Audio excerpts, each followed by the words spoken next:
mistake you The can worst make? mistake when you mash in is putting too much water in your mash tun. You can always add more water. It's really hard to take it away.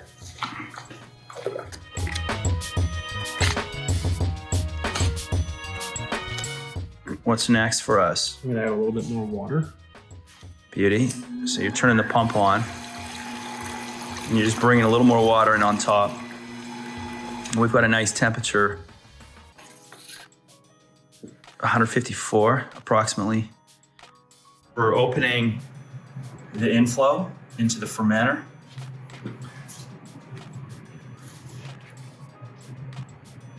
Opening that valve. Now we're allowing our mash tun to drain. And we can turn our pump on.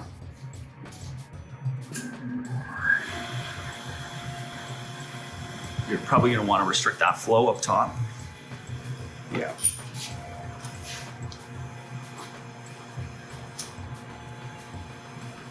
And we're just restricting and slowing down that flow.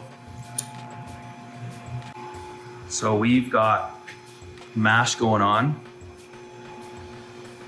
Look at that flow. That's flow.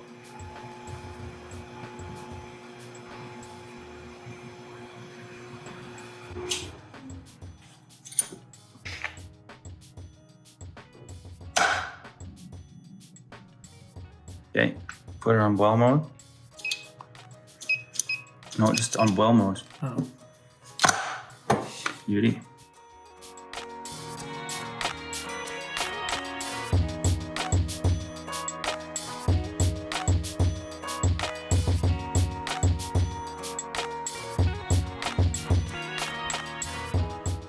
Got these. Got the brewer's gloves. Should wash the brewer's gloves sometimes. Beauty.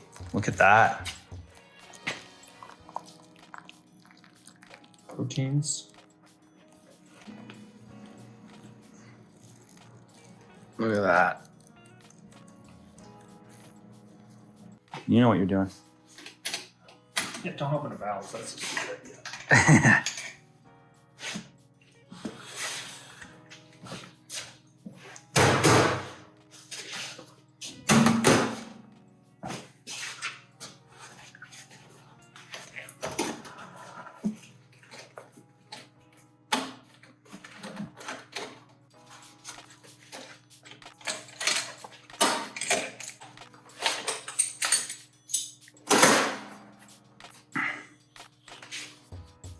Right after somebody cleaned the camera.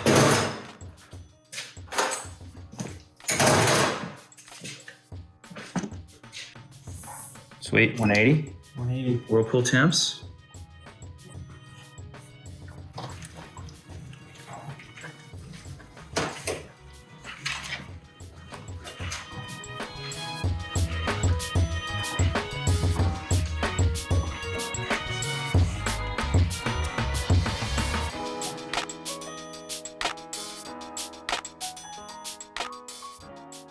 Nice, 180. 180. So Whirlpool. Whirlpool, 4 ounces of mosaic hops.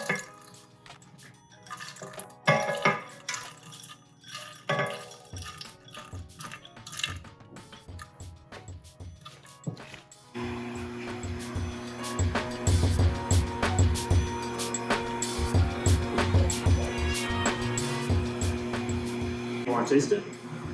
Not the least.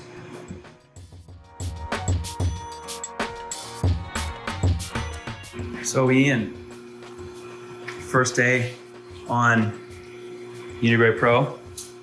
Thoughts? I'm actually really impressed with the ability to recirculate the mash for a larger like boil volume, and the efficiency was a little low, but there's things that we have to work on to manipulate the system to increase the gravity just like 4%. So quite a minimal loss on efficiency, and overall boil came up super fast, and now we're cooling down and it's dropping quicker than my immersion chiller that I use on my personal system. This is much quicker, so yeah, I'm stoked to see how the fermentation profile turns out on this compared to like a home brewed saison in a glass carboy. Right on. So the efficiency is a little low, but we can work on that. We can get that a little better. We had some flow issues in the beginning. First time brew. And I suspect that the fermentation will be more efficient than what is estimated at like 2.2 degrees Plato or 1009 SG or final gravity. But I think with the Saison yeast, we're going to see it go down to like half a degree Plato or 1002, Right. 1003 to really see the full fermentation. So Right. that'll make up for a small bit of the blip in the mash, and we'll make up for that during fermentation. Right. And we're chilling it now, so you can see the haze here on the outside of the chiller. We're down at 123, and it's going pretty quickly. It's happening.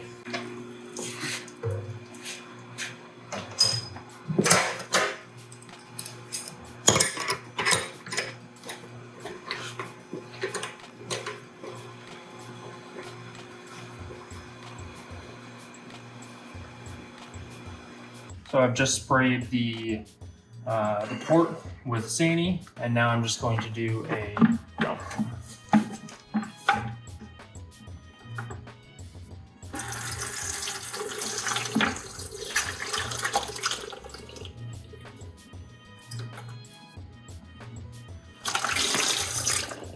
And that's pretty much it. Straight to beer again. Yeah. So just take one more little.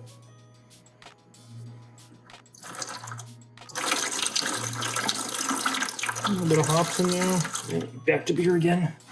Or wort, specifically. We'll just give that a spray. Alright, so we just finished the cool down. Cool down to 70 degrees Fahrenheit. So I could set the fermentation temperature for 72, which is 22 Celsius. Looking to get a bit of a free rise out of the fermentation. Sweet. And yeah, so I'm just going to pitch the yeast. I hydrated the dry yeast with the yeast that I had previously collected from the French Saison. And where's that? Oh, that's the Lallemand Saison mixed with your third batch Yeah, 3711. W yeast 3711. Yes.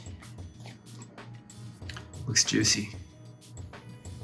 Anybody want a dab?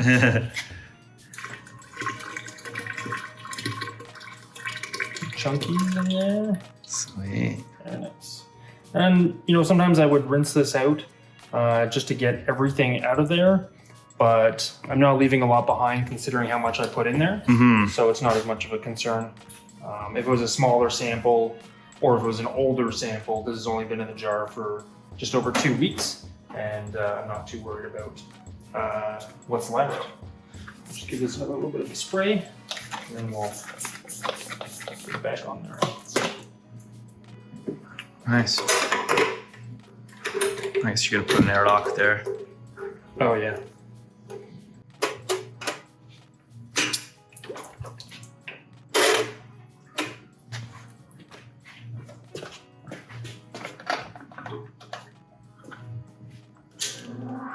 Hold on to it.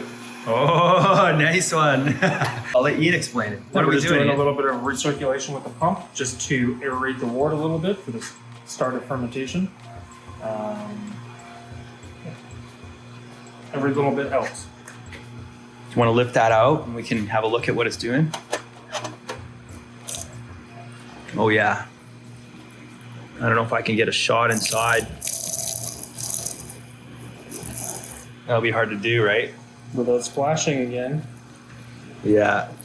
There's bubbles though. I can assure you there's bubbles.